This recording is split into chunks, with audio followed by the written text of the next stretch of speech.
Bonsoir à toutes et tous et bienvenue dans Enquête d'intérêt général, la 7e émission d'ailleurs. Vous pouvez l'entendre, c'est pas Philippe aujourd'hui qui va présenter l'émission, c'est Franck qui est habituellement à la régie et je suis accompagné de mon camarade Bernard Tepper. Bonsoir Bernard. Bonsoir.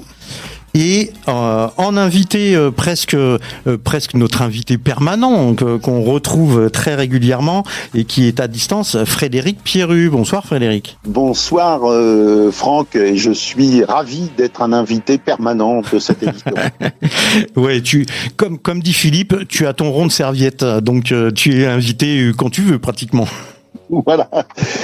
C'est l'actualité qui en décide aussi. Oui, et ben effectivement, l'actualité, on change un peu nos habitudes. Là, on va être vraiment sur une émission d'actualité puisqu'il va être question du rapport de la Cour des comptes qui annonce dernièrement qu'il y aurait un déficit de 22 milliards pour l'année 2025 pour les comptes de la sécurité sociale. Donc, on va aborder plusieurs sujets par rapport à ça, mais le point central, c'est ça, c'est la Cour des comptes. Oh là là. Attention, la sécurité sociale est en déficit et donc on va commencer sur notre premier partie de débat. Alors pour commencer, Frédéric, donc si nos auditeurs et nos auditrices ne le savent pas encore, tu es un grand spécialiste de la santé et de la sécurité sociale. Tu as écrit plusieurs ouvrages là-dessus, on en parlera à la fin de l'émission pour les rappeler. Et donc première question, pourquoi le capitalisme revient constamment sur les retraites pour baisser son montant ou augmenter la durée de cotisation, ou alors encore repousser de l'âge à la retraite. On a vu que l'âge était passé à 64 ans. D'ailleurs, la CGT appelle à manifester le 5 juin pour l'abrogation de la retraite à 64 ans. Donc, Frédéric, voilà, pourquoi le capitalisme revient toujours sur ça ?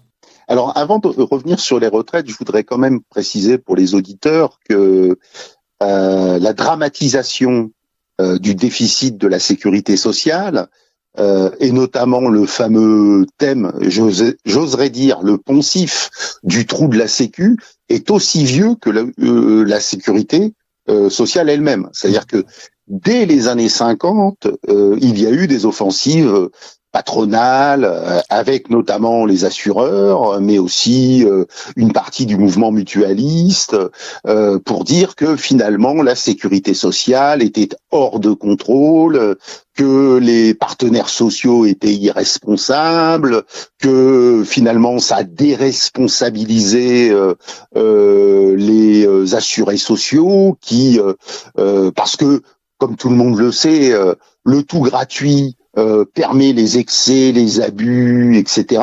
Donc, pour un historien de la sécurité sociale, la séquence actuelle n'a rien de surprenant. C'est-à-dire que ce sont toujours les mêmes arguments qui sont avancés et le rapport de la Cour des comptes que tu mentionnais, Franck, est particulièrement alarmiste. Je pense qu'on est dans une séquence aiguë de cette longue critique de la sécurité sociale, en disant que la sécurité sociale va vers une crise de liquidité.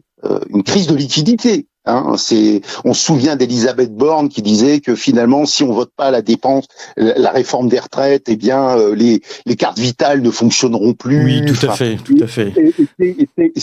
Ce sont des arguments complètement fallacieux, dont j'espère que l'on va démonter les ressorts au cours de cette émission. Mais il faut replacer la séquence actuelle dans cette longue histoire en fait d'offensive contre la sécurité sociale. Et j'invite quand même les auditeurs à revoir le film de Gilles Perret de 2016, La Sociale, auquel Gilles Perret couronné d'un César pour la ferme des Bertrands, et cette année, il me semble, et auquel j'ai participé. Voilà. Donc il faut avoir en tête que la séquence de dramatisation de l'état des finances de la sécurité sociale n'est pas nouvelle, elle date des années 50. Voilà. Alors pour répondre à ta question peut-être sur les retraites, il faut savoir que souvent les experts médiatiques, alors quand je dis experts médiatiques, ça n'est pas un compliment dans ma bouche. Donc, oui, on voit bien. Les experts que nous rencontrons habituellement à la télévision et voilà, les Nicolas Bouzou, les Agnès Verdier-Molinier, enfin tous ces gens qui sont les porte-parole du capital, on va le dire comme je le pense, reviennent évidemment à la charge dès que l'état des comptes de la sécurité sociale se dégrade. Alors je vais commencer par rappeler quand même une banalité, c'est-à-dire que la sécurité sociale, ce sont des recettes et des dépenses. D'accord ? Bon, nous sommes dans un problème de recettes, c'est-à-dire que la croissance économique prévue pour cette année est de 0,6% par an. D'accord ? Et les dépenses, elles, augmentent de 3 à 4% par an. Il n'y a donc, contrairement à ce qu'affirme la sécurité sociale, et nombre d'acteurs politiques, on va dire du bloc central, et même de l'extrême droite, qui elle pointe les immigrés, les pauvres. Bon, c'est l'extrême droite qu'on connaît. Ces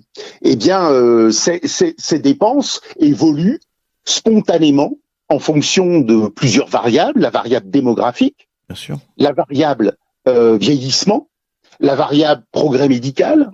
Bon, si je vais rester sur ces trois variables-là. D'accord ? Après, il y a des aspects de médicalisation de l'existence sur lesquels on reviendra avec Bernard. Donc, tout le monde peut comprendre que si les recettes augmentent de 0,6% et que spontanément, sans dérapage, par des variables purement démographiques ou médicales, les dépenses augmentent de 3 ou 4% par an, si on n'augmente pas les recettes, spontanément, ça fait émerger un déficit. Bien sûr. Et d'ailleurs, les néolibéraux l'ont bien compris dès Reagan, qui appelait ça « starve the beast », affamer la bête. C'est-à-dire que pour justifier des coupes dans les dépenses publiques, et notamment dans les coupes dans les dépenses sociales, il suffit d'assécher la caisse. Voilà. Et de faire apparaître un trou qui va ensuite justifier les réformes de la sécurité sociale dans un sens toujours plus, évidemment, austéritaire et régressif. Donc, le problème en amont, ça n'est pas un problème de dépenses, il n'y a aucun dérapage, c'est un problème de recettes, et les problèmes de recettes, c'est lié à une croissance atone.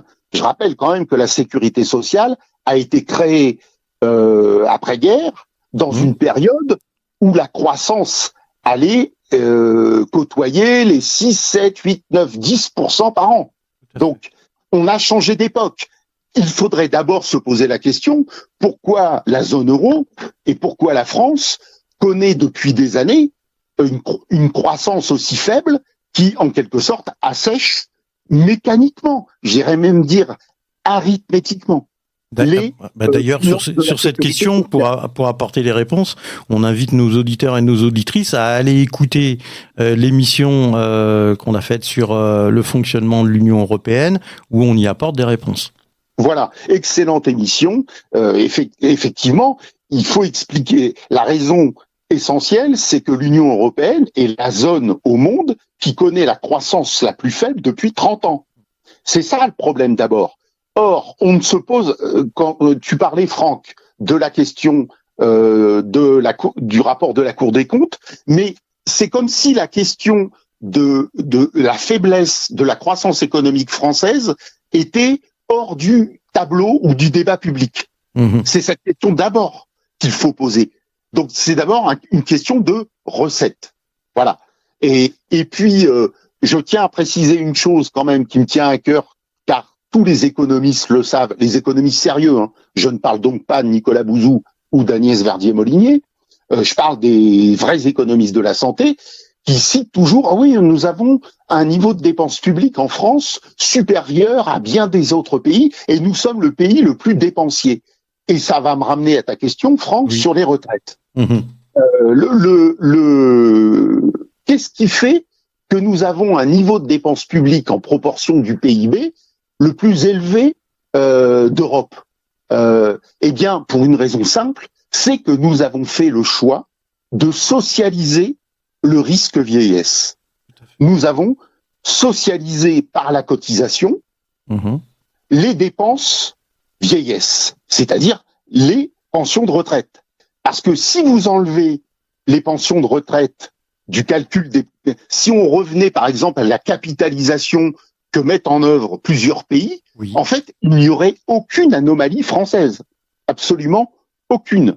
C'est-à-dire que la spécificité de la France, c'est d'avoir financé les retraites par cotisation sociale et par répartition. Et c'est cela que les réformateurs actuels qui sautent sur l'état des finances de la sécurité sociale pour relancer le débat autour de la capitalisation. Alors, d'ailleurs, Bernard avait une question par rapport à ça, puisqu'il est question d'un certain financement en ce moment, une idée magique qui vient de la part du Premier ministre. Oui, ça renvoie à la question de la TVA dite sociale. Pour certains néolibéraux disent on a une solution, c'est la TVA dite sociale. Je dis dite sociale parce qu'elle est plutôt antisociale, mais étant donné que c'est anti-redistributif, ce qui veut dire lorsque on finance par la TVA, ça veut dire que les pauvres payent plus que les riches en pourcentage de leurs revenus. Donc c'est très très anti-redistributif. Et donc la question en fait, elle est posée de la façon suivante. D'ailleurs, c'est dire autrement ce que tu viens de dire, Frédéric. C'est-à-dire qu'aujourd'hui, au niveau des recettes, au niveau des cotisations, il s'avère que les couches populaires et les couches moyennes payent plus en pourcentage que, je dirais, les ultra riches. Et on a un gouvernement qui dit non, faut pas augmenter les impôts, surtout des plus riches. Et le problème, bien évidemment, est là. C'est-à-dire que ce gouvernement dit les riches doivent payer moins d'impôts en pourcentage de leurs revenus, et donc il faut prendre l'argent dans les couches moyennes et dans les couches populaires. Et pour les prendre plus dans les couches populaires, c'est par la TVA, étant donné que la TVA est prise sur la consommation, sur, je dirais, pour beaucoup de produits de première nécessité. Et donc, le renvoi du financement des retraites, il est de savoir, est-ce qu'il est normal que les couches populaires et les couches moyennes payent plus en pourcentage de leurs revenus pour la protection sociale que les couches les plus aisées. En fait, ça revient à ça. Alors, je ne sais pas ce que tu en penses, Frédéric. Oui, alors, j'aimerais au préalable, je suis parfaitement d'accord avec ce que tu viens de dire, Bernard. Peut-être que pour les auditeurs, ça serait bien d'avoir des ordres de grandeur. Et pourquoi, en fait, la sécurité sociale est dans le collimateur du gouvernement. Oui. Alors, la sécurité sociale, j'ai regardé le projet de loi de financement de la sécurité sociale pour préparer cette émission, donc pour 2025, c'est 666 milliards d'euros. C'est assez drôle d'ailleurs, parce que pour ceux qui connaissent qui connaissent la Bible, pas forcément la Bible, mais les films d'horreur, 666, c'est le chiffre de la bête. C'est l'antéchrist. Bon, voilà. Et on a l'impression que la sécurité sociale, c'est devenu l'antéchrist pour le gouvernement. Bon. Et il y a deux postes principaux, et c'est pour ça qu'ils sont visés. Ce sont les retraites, 304,600 milliards d'euros, et les dépenses de santé, l'ONDAM, on va y revenir, qui est de 266 milliards d'euros. Donc, voyez bien que sur 666 milliards d'euros, en fait, plus de 500, alors si je fais l'addition, 510 milliards d'euros, ce sont les retraites et la sécu. C'est là que... Retraite et la santé, tu veux dire. Et la santé. C'est là que, d'ailleurs, tout le monde, les experts médiatiques le disent, c'est là qu'est le gras. Voilà. Parce que les dépenses de l'État, si on prend la perspective de l'Union européenne, c'est-à-dire une perspective consolidée des comptes publics, c'est-à-dire sécurité sociale plus dépenses de l'État, on voit bien que les dépenses de l'État étant à l'os, alors je passe le débat sur les agences qui n'a aucun sens, mais c'est bien là qu'il faut aller chercher l'argent. C'est là où il faut aller chercher l'argent. Et c'est bien pour ça qu'on assiste à une offensive gouvernementale, patronale, massive contre la sécurité sociale, parce que c'est là où effectivement il y a des milliards à gratter. Voilà. Donc il faut avoir ça quand même avoir ça en tête. Ensuite sur la TVA. Alors ça m'a toujours fait rire cet oxymore de TVA sociale. La TVA, par définition, tu viens de le dire très bien Bernard, elle est antisociale. Alors tordons le cou aussi immédiatement à un poncif éculé des libéraux depuis le début du XXe siècle, de dire que, au moins depuis Joseph Caillaux et l'instauration de l'impôt sur le revenu, j'entends souvent, quand j'ai le malheur de tomber sur des chaînes d'information en continu, que les plus modestes ne payent pas d'impôt. C'est-à-dire, ils ne payent pas d'impôt sur le revenu. Parce que eux, ils payent plein pot, l'impôt sur la consommation, par exemple, oui, qui est donc la TVA. Et comme disait l'illustre Keynes, c'est un impôt injuste parce que la propension à consommer, c'est-à-dire, bon, disons, la consommation des classes populaires est de 100%. C'est-à-dire que, surtout en période de stagnation des salaires, voire de baisse des salaires et du pouvoir d'achat. Donc, ils consomment 100% de leurs revenus. Oui, ils n'épargnent pas. Ils n'épargnent pas. Ils ne peuvent pas épargner et même ils s'endettent. Tout à Donc, il y a toute une industrie de l'endettement privé qui prospère sur la faiblesse du pouvoir d'achat des catégories populaires. Et à l'inverse, les plus aisés, les CSP+, et les plus riches, parce qu'il faut s'entendre, mais c'est-à-dire que au-delà de 4 000 € par mois, les gens arrêtent de consommer. Alors, effectivement, il faut ramener ça en proportion. Bernard Arnault, il a des jets privés, encore qu'il a renoncé à son jet privé, mais enfin, ils ont des consommations par ailleurs très polluantes. Mais je mets cette question de côté, parce que l'empreinte écologique des plus riches est quand même dramatique. Eux, ils peuvent épargner. Et donc, on revient sur les retraites. C'est-à-dire que si on va vers un système par capitalisation, c'est-à-dire un système opposé au système par répartition, eh bien, les plus modestes ne pourront pas épargner pour leur retraite, tout simplement parce que ils consommeront l'ensemble de leurs revenus et ils finiront endettés, alors que les plus riches, eux, pourront se faire un matelas d'épargne retraite ou d'assurance vie ou tout ce que vous voulez. Donc, la TVA sociale est un oxymore. Voilà. Donc, et en plus, le vice des réformateurs actuels, c'est de dire on va transférer les cotisations, notamment patronales, vers la TVA. Oui, bien sûr. Pour rapprocher le salaire brut du salaire net. Oui, mais en fait, c'est un jeu de dupes. C'est un jeu de dupes.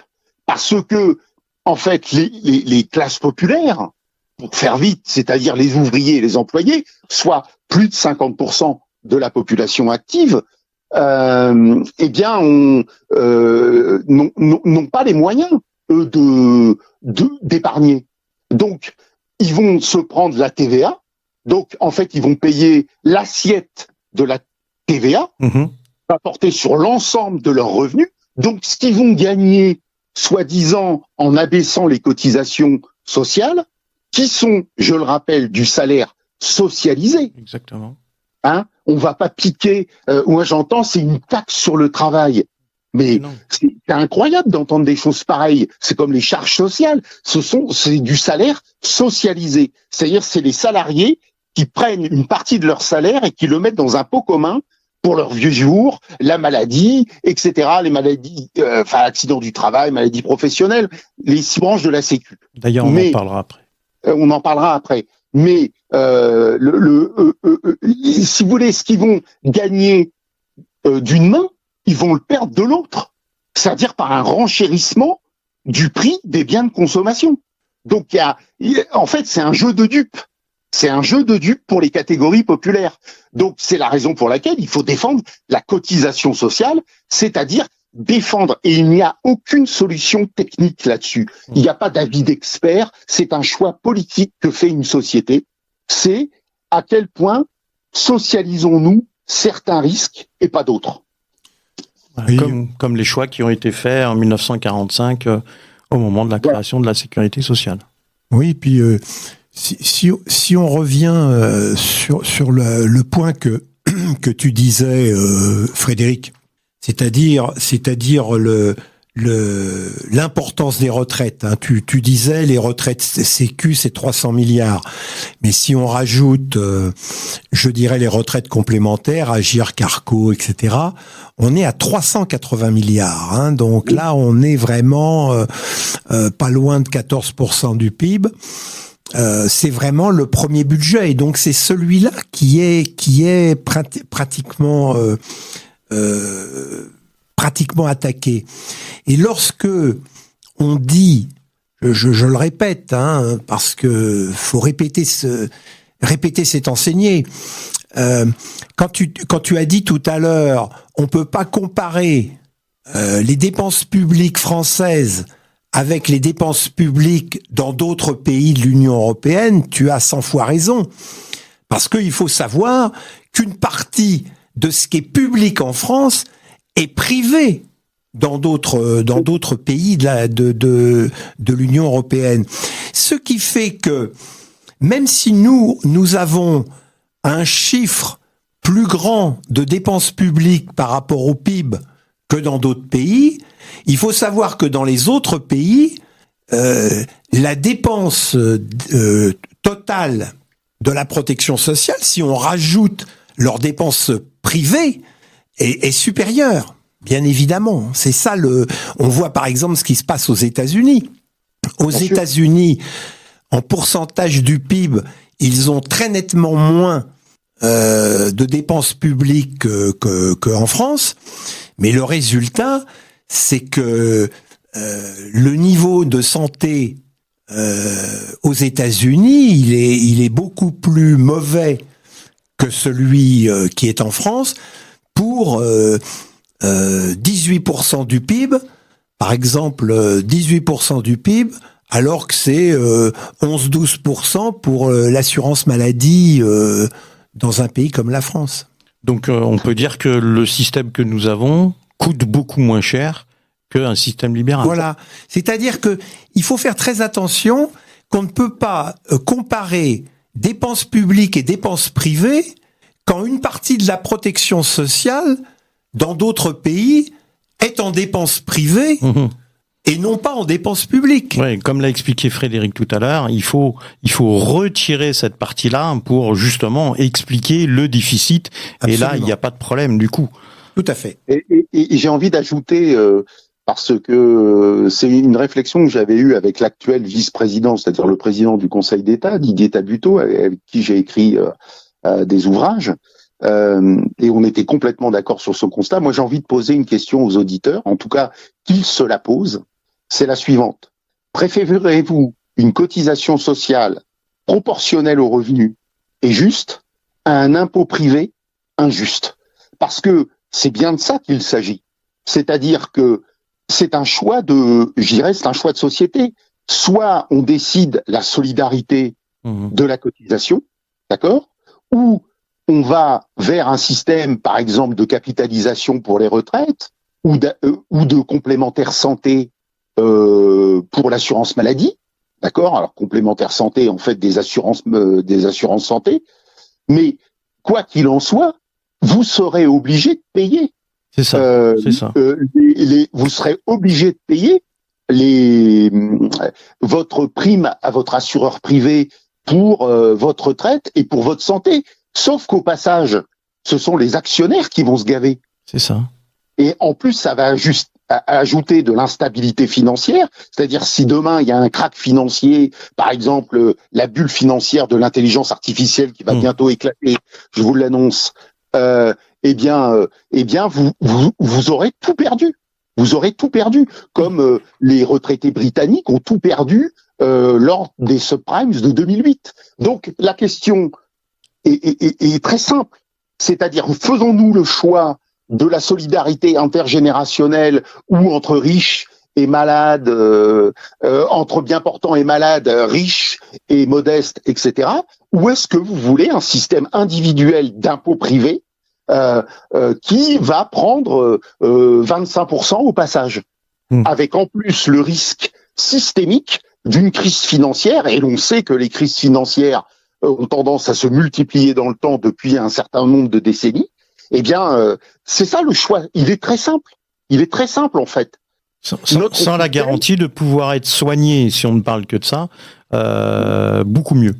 Voilà. Voilà, c'est ça. Et c'est, en fait, on le dit souvent en santé, quand vous versez 1 euro à la sécurité sociale, il y a 4 centimes d'euros qui vont aux dépenses de gestion. Quand vous dépensez 1 euro pour une complémentaire santé, il y a entre 20 et 25 centimes qui vont dans les frais de gestion et les frais de publicité. Voilà, ça coûte beaucoup plus cher. C'est donc un choix qui est non seulement inégalitaire, mais qui est aberrant économiquement. Et si on fait le choix, alors là on parle de complémentaire, mais si on fait le choix encore d'assurances totalement privées vouées au capital, qui ont eux du coup des actionnaires, il y a une partie des dépenses qui vont aller directement dans la poche des actionnaires, puisque il faut bien qu'ils aient des dividendes ces actionnaires. Bien sûr, et d'ailleurs un des arguments qui est souvent avancé pour la retraite par capitalisation, j'entendais avec souffrance, il faut le dire, Nicolas Bouzou dire, mais comme ça va permettre de créer des fonds de pension à la française qui pourront doper l'économie française.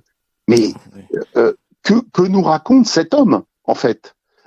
La réalité de la retraite par capitalisation est très perverse. Je ne sais pas si elle est intelligente, mais elle est perverse. C'est-à-dire qu'en tant que salarié, vous avez intérêt à vous virer, dégraisser l'entreprise pour pouvoir toucher une retraite, ou à vous auto-exploiter, c'est-à-dire à limiter votre salaire pour maximiser le bénéfice pour le fonds de pension qui est actionnaire de votre entreprise. Ouais, c'est ça. C'est un système pervers d'auto-exploitation. Absolument. C'est-à-dire que vous vous exploitez vous-même pour avoir droit à une retraite dans le futur. Et encore une retraite incertaine, car s'il y a un krach boursier, et comme tu l'as expliqué, c'est terminé. C'est terminé, on oublie tout. Je crois que les auditeurs, les auditrices ont bien compris que la question de la TVA dite sociale n'est pas la bonne solution. Enfin, en tout cas, voilà, Frédéric vous pose une question à chacune et chacun de réfléchir sur ce sujet. Alors, on va marquer une pause musicale, si vous le voulez bien, chers collègues, et je vous propose le MEDEF de Volo. Et donc, on va l'écouter et on reprend notre débat sur la santé, la sécurité sociale et ses financements et cette soi-disant dette ou déficit de 22 milliards sur l'année 2025 du rapport de la Cour des comptes. Radio Ems. Radio Ems.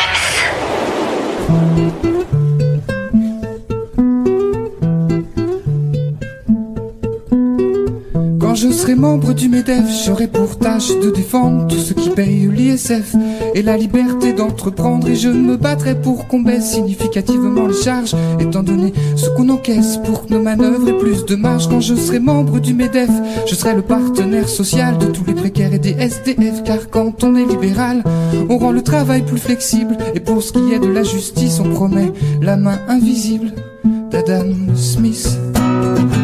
Je gagne et je dépense un salaire minimum interprofessionnel de croissance, et je comprends pas pourquoi il me reste rien à la fin du mois. Quand je serai membre du MEDEF, j'aurai pour tâche de foutre en l'air tout ce qui rapporte pas BZF et qui coûte cher en fonctionnaires. Et je me battrai contre la crise pour relancer l'activité. Je prendrai qu'on la délocalise partout où on peut l'exploiter. Quand je serai membre du MEDEF, je dirais que le libre-échange peut tout, pendant que j'engrangerai les bénéfices. En embauchant à moindre coût, je serai pour un état régalien, armé des lois de la police qui se tiennent main dans la main d'Adam Smith. Et je gagne et je dépense un salaire minimum interprofessionnel de croissance.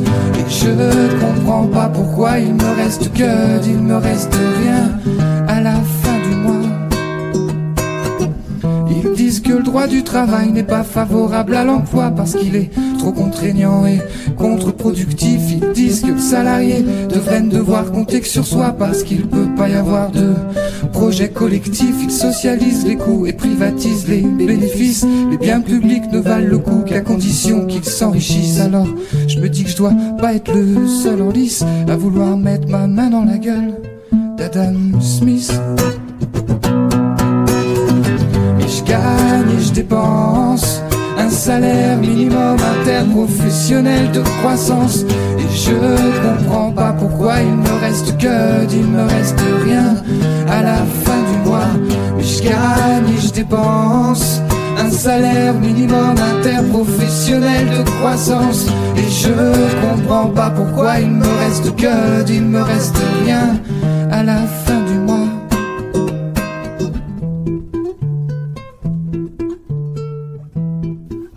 Il est beaucoup question là dans les débats en ce moment aussi de la question donc la santé, on en a parlé, mais il y a des avis qui divergent sur la question de la santé. Donc pour beaucoup, la santé, ce n'est que le soin pour combattre la maladie et l'infirmité.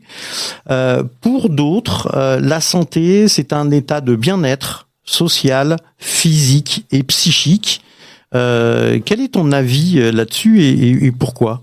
Alors là, je prends ma casquette préférée, puisque j'étais membre du Haut Conseil de la santé publique et du groupe Inégalité sociale de santé pendant un certain nombre d'années. J'ai eu plusieurs casquettes. J'en reviendrai sur le médicament peut-être plus tard. Oui, on a des questions là-dessus. De la Haute Autorité de Santé. Alors, la question, en fait, est une question... elle est très bonne, ta question. Parce que... Merci. En fait, non, rien, parce que c'est très vrai. C'est-à-dire que j'aimerais qu'on refasse de la sécurité sociale un objet politique. Ce à quoi Bernard travaille, ce à quoi nous travaillons tous, toi aussi Franck, etc. Et pas un objet de débat d'experts. Voilà, ça devrait être un débat de tout citoyen. Exactement, voilà. C'est un objet politique. Et là, quand on aborde, avec ta question, la question de la santé, c'est-à-dire, est-elle réductible aux soins, et nous avons, et c'est peut-être une de nos faiblesses en France, car il faut regarder en face nos faiblesses, on va créer un système d'assurance maladie, c'est-à-dire on s'assure contre la maladie, c'est-à-dire les coûts causés par la maladie. Et alors que d'autres pays, par exemple les pays scandinaves, ont un système national de santé. C'est intéressant quand même de comparer un système d'assurance maladie c'est plutôt la tradition qu'on dit bismarckienne, c'est un peu l'Europe continentale et l'Allemagne, etc. Et puis de l'autre côté, les pays plutôt d'origine protestante, protestants, qui ont un système national de santé. Et la question est de savoir, est-ce que la santé se réduit à la médecine, c'est-à-dire aux soins médicaux? Et donc, j'ai envie de dire la question, je veux pas faire mon Bayrou, je m'en voudrais beaucoup. Oui, ça serait dommage. Ça serait dommage, ouais. C'est-à-dire que à la fois la définition de l'OMS comme état de complet bien-être social, physique et psychique, pour moi, c'est la définition du bonheur. Bon, me semble très ambitieuse. Après tout, c'est la déclaration d'Alma-Ata dans les années 70 de l'OMS. On était en pleine euphorie, on croyait qu'on allait supprimer les maladies infectieuses. On a vu ce qu'il en est advenu avec le Covid-19 et le retour des pandémies. Et puis, de l'autre côté, effectivement, ce réductionnisme médical de la santé. Alors, on sait maintenant d'après les travaux des épidémiologistes de la santé, et ça fait consensus dans la littérature scientifique, que les soins médicaux, alors peut-être que les auditeurs vont être étonnés, et tant mieux, parce que cette émission est faite pour ça, que environ 20% des indicateurs de santé d'une population dépendent des soins médicaux.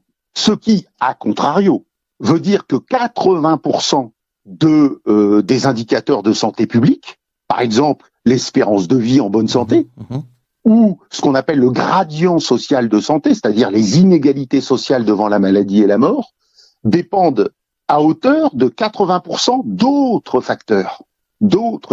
Ce qui est important, et alors, c'est un rapport de 1 à 4 quand même. Oui, c'est un rapport de 1 à 4. Alors en France, on a été très habitués, alors c'est lié à notre histoire de notre système de santé en fait, où la profession médicale a mis très tôt la main, dès le 19e siècle, à monopoliser le discours sur la santé.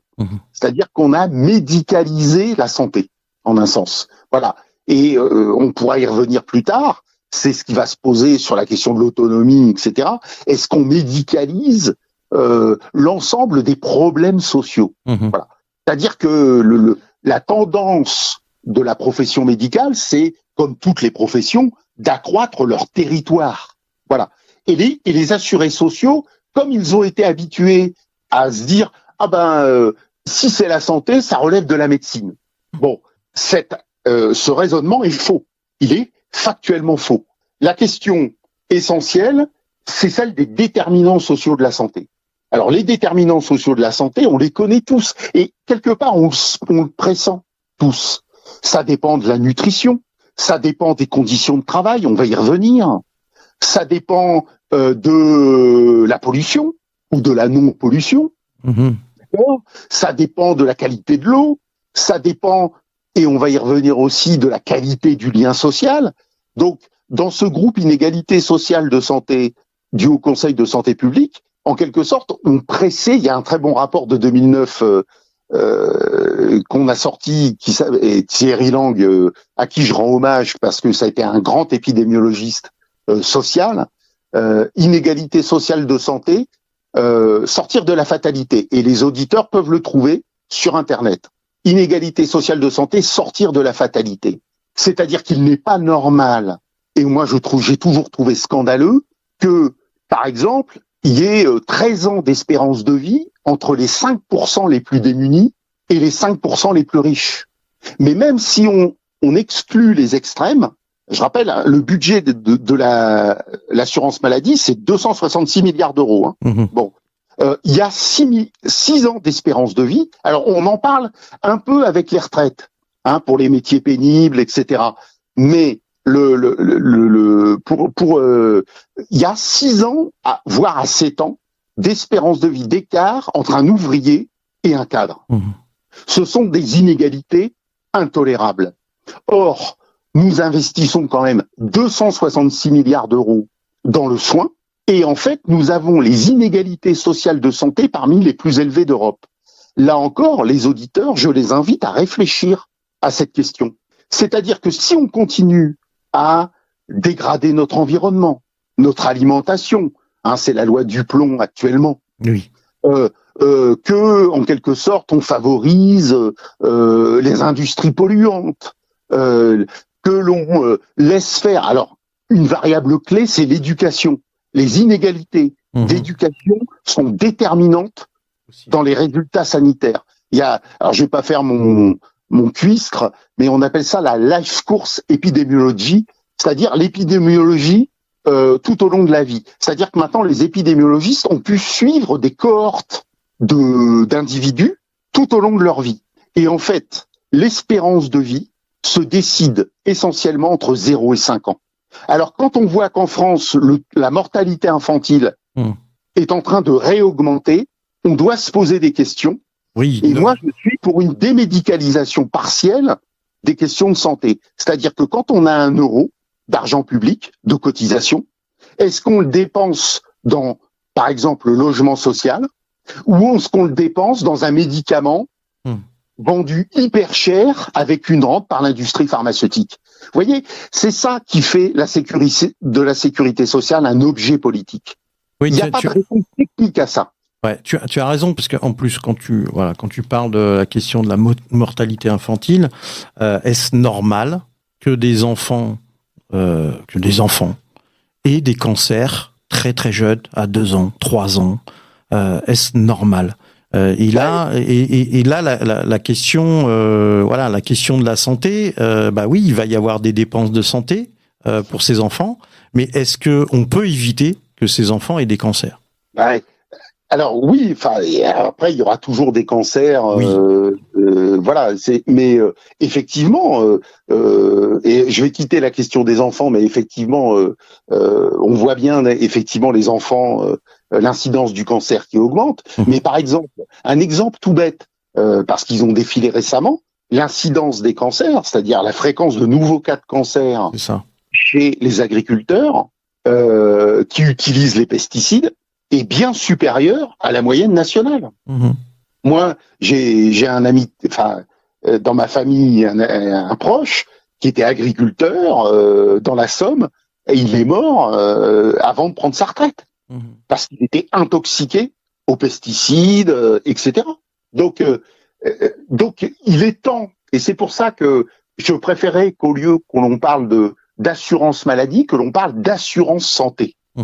Voilà. Je pense qu'il faut changer de paradigme et ça veut dire, et je l'avais écrit avec d'autres dans le manifeste pour une santé égalitaire et solidaire chez Odile Jacob en 2011, c'est-à-dire juste avant les élections de 2012, avec celui qui devait d'ailleurs devenir le conseiller santé de François Hollande, Olivier Lioncan, qui n'a rien fait d'ailleurs au passage sur le sujet, c'était que la santé doit être comme l'environnement, doit être un critère d'évaluation de toutes les politiques publiques.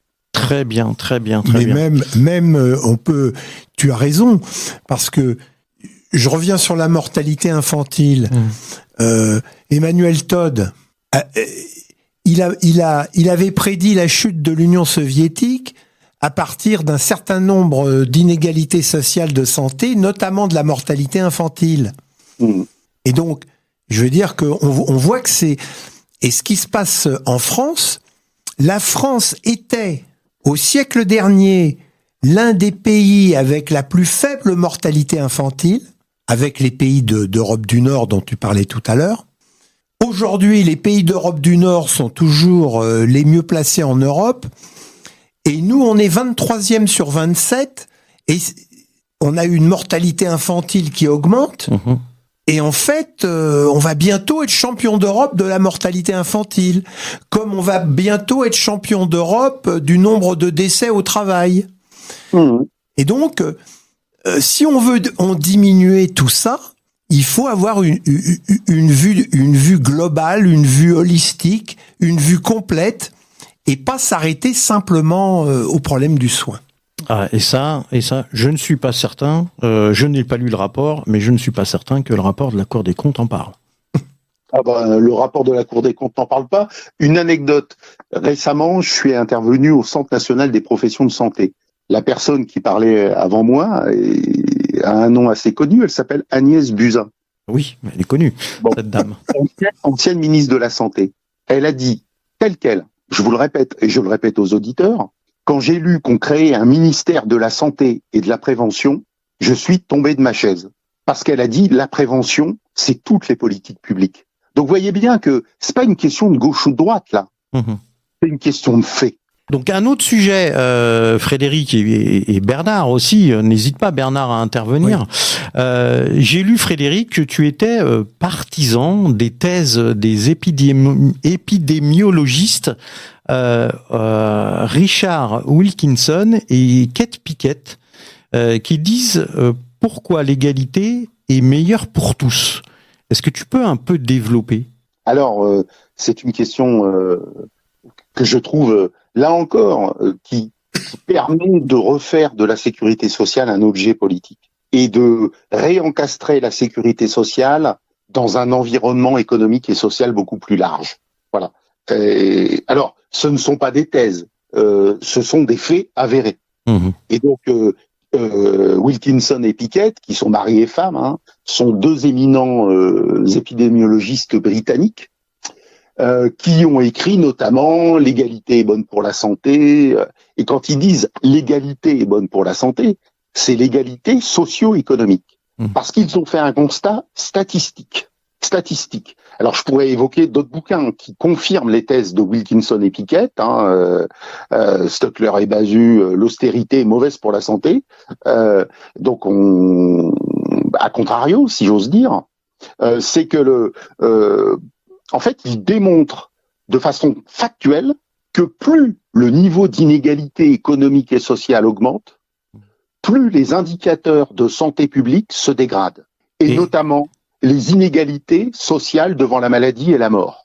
Donc, ils font un lien statistique, une corrélation statistique, entre le degré de tolérance aux inégalités économiques et sociales, donc on va dire socio-économiques, et de l'autre côté, les inégalités de santé. C'est ce qui fait de la santé, en fait, on parlait de la mortalité infantile tout à l'heure. Ouais.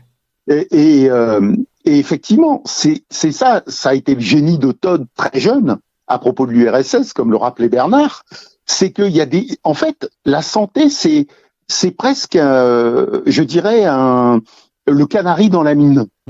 C'est-à-dire que vous pouvez juger de l'état d'une société en fonction des indicateurs de santé. Alors, quel est le lien? Parce qu'il faut élucider le lien entre les inégalités de revenus socio-économiques et les inégalités de santé. Eh bien, notamment, un des liens, je ne vais pas développer toutes les thèses de Wilkinson et Pickett, oui, mais ça a été traduit en français par l'égalité est bonne pour la santé. Voilà, mais ce lien-là, oui, vas-y, explique-le-nous. C'est que, par exemple, dans une société inégalitaire, eh bien, le niveau de stress, notamment des plus modestes, augmente. Et ça rejoint un peu ce qu'on disait tout à l'heure. Du coup, la question de la santé, c'est pas que la médecine, etc. C'est aussi les conditions de travail, par exemple. Voilà, c'est ça. Mais ils vont plus loin et ils affinent encore. C'est-à-dire qu'en fait, ils disent, par exemple, moi, il y a un exemple dans leur livre au pluriel, parce qu'ils en ont sorti beaucoup, et je conseille aux auditeurs d'aller les lire, pour, en quelque sorte, se débarrasser de cette équation santé égale médecine. Ils disent, par exemple, quand quelqu'un va à l'assurance chômage ou va passer devant une commission RSA, son niveau de stress va être élevé. Bien sûr. Or, le niveau de stress, c'est le cortisol. La cortisol, c'est une hormone. À haut niveau, en longue durée, ça vous provoque des maladies cardiaques, des AVC et des cancers. C'est-à-dire l'idée de se retrouver en position d'infériorité sociale dans la vie, de vivre dans l'insécurité sociale. Et j'aimerais aussi que les auditeurs retiennent que si on a inventé la sécurité sociale, c'est pour lutter contre l'insécurité sociale. Bon, eh bien, en fait, les pauvres, si j'ose dire, sont stressés. Parce que, et là, ça va pas s'arranger avec les annonces de Macron, le contrôle des chômeurs, le contrôle des RSA, le travail, les 25 heures de travail gratuit, etc. La stigmatisation augmente le taux de stress des catégories défavorisées. Donc ça veut dire que des choix politiques qui ne sont pas directement liés à la santé médicale entraînent des dépenses. Entraînent des dépenses, mais surtout, elle entraîne des vies raccourcies. Je vais prendre un autre thème pour faire comprendre aux auditeurs. Moi, un thème qui m'est cher, la maltraitance infantile, dont on parle très peu. C'est vrai. Or, on sait que l'état de santé d'un individu va se jouer essentiellement entre 0 et 5 ans. Si vous soumettez, tu parlais tout à l'heure, Franck, des cancers chez les enfants. Si vous soumettez à des stress récurrents des enfants entre 0 et 5 ans ou même entre 0 et 10 ans, il faut savoir que l'espérance de vie de ces enfants baisse de 20 ans. De 20 ans. C'est énorme. Donc, ah oui, c'est énorme. Et voilà un scandale dont on ne parle jamais. Alors, et on laisse, par exemple, se déliter l'aide sociale à l'enfance. Il y a plus de services publics, on place dans des familles maltraitantes, etc., des enfants déjà, etc. Ces gens-là, enfin, ces enfants sont des jeunes adultes qui sont condamnés à mort. Ils sont condamnés à mort. Donc, moi, si j'avais 1 euro à dépenser, on va revenir sur la politique du médicament si on a le temps, mais si j'avais 1 euro d'argent, de cotisation sociale à dépenser, soit vers la dernière innovation thérapeutique débile de l'industrie pharmaceutique qui demande des millions pour ça, et l'aide sociale à l'enfance. Alors, je vais peut-être choquer les auditeurs, mais je mets l'euro sur l'aide sociale à l'enfance. Oui, alors c'est des questions d'évaluation aussi, des risques et c'est un choix de société aussi. C'est un choix de société, c'est-à-dire, mais qui repose sur des bases factuelles. C'est-à-dire que, quelque part, on accepte actuellement que des enfants, des futurs adultes, vont avoir leur vie amputée de 20 ans d'espérance de vie. Ou, si on prend les accidents du travail, 850 par an, d'accord, eh bien, des vies populaires sacrifiées. Tout à fait. Des vies populaires sacrifiées. Et donc, c'est ça que j'aimerais, ce à quoi j'aimerais sensibiliser les auditeurs, c'est que il faut, quand on parle santé, il faut avoir le big picture, disent les Américains, le tableau général. Donc, plus une société est invivable, plus les inégalités sociales de santé sont grandes, et plus les indicateurs, même moyens, de santé publique baissent. Voilà.